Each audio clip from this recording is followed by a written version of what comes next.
Hello and welcome to Journ 170, Writing for Mass Media.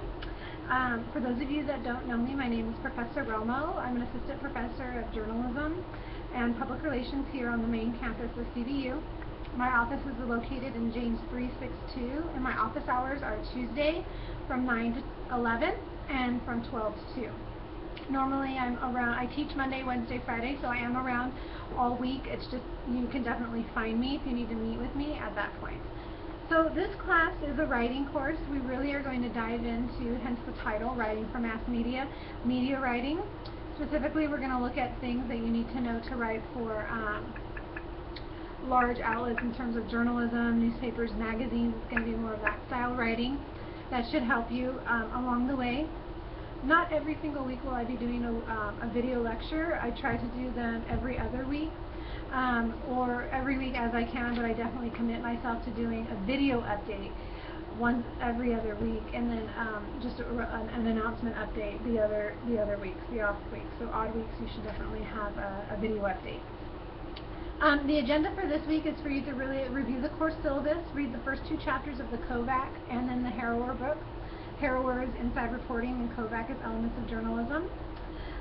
You have your first AP Associated Press style exercise 1, reflection number 1, news review number 1, and interview assignment number 1. And so for the AP exercise, you're going to go through the AP style book, which looks like this, and you're going to pick a term, 5 different terms. So if you see here, there's terms.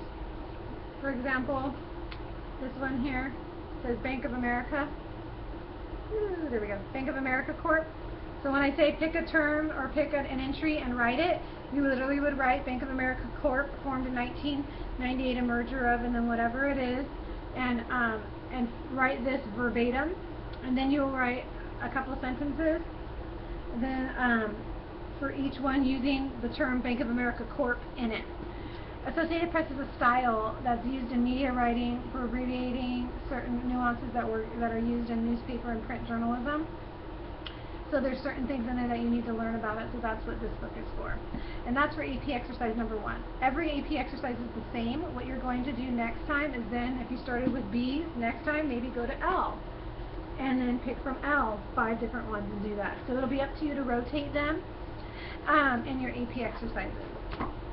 All of the reflections are derived from some type of thing that has to do with the course reading. So those are more reading reflections, and they're pretty self-explanatory. The one thing that you do need to know is that there is a minimum post requirement for your original response of 250 words and then 75 words for each additional response as a reply to 2 course mates. You are required for your points to reply to 2 course mates. So if you look at there and you notice you have a point deduction, it's probably because you didn't reply to 2 course mates. The big assignment you have, the next assignment is the news review. This isn't the biggest one, but let me go through this, then I'll get into the interview.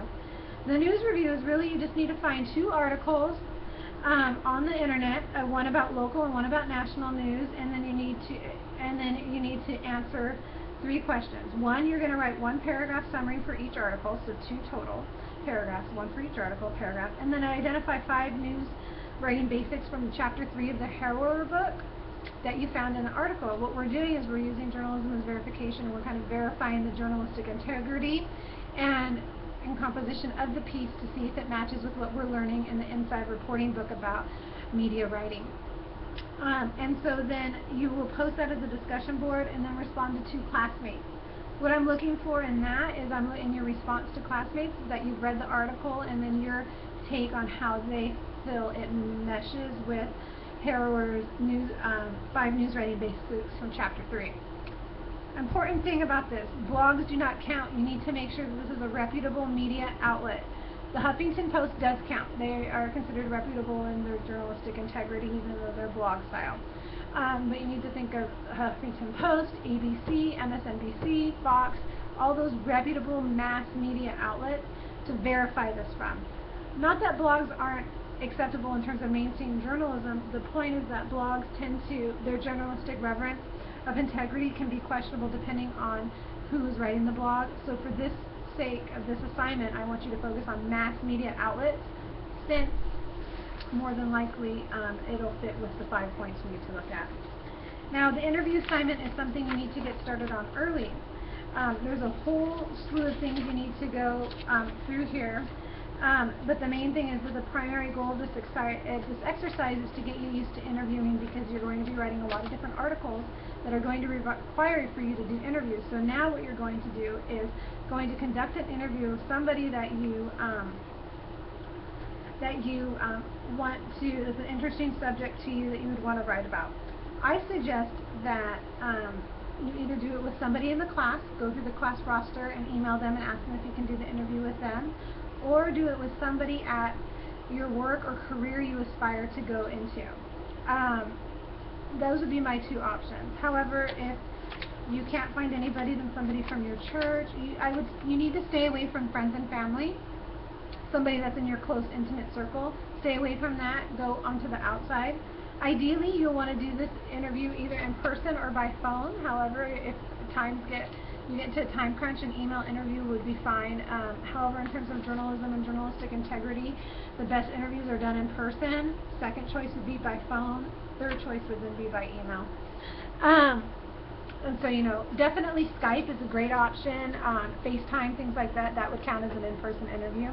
That would probably be really great. So go through all 5 points early in the week, so that way you can address questions with me as they come up early. I have a policy that I try to respond to emails and email inquiries and things like that ASAP. I have it synced to my phone and all that great stuff, so I can reply as fast as I can. So I do want you to know that my door is always open. If we need to set up a WebEx virtual office hour time, let me know, and I can definitely do that, so we can meet via the internet, or you can come visit me during my office hours or by appointment. If you need to get a hold of me, email is the best contact. My office number is 951-343-4441, which is listed in the course information section. However, I just wanted to wish you all a good week, and that you get started with your assignments early. And I wanted to leave you with this scripture from Philippians chapter 2, verses 3 to 4. Do nothing out of selfish ambition or vain conceit. Rather, in humility, value others above yourselves, not looking to your own interests, but each of you to the interests of others.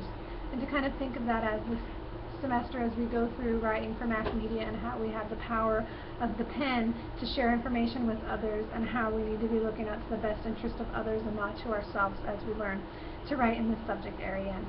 So God bless you all, and have a good week, and I look forward to interacting with you all. Goodbye.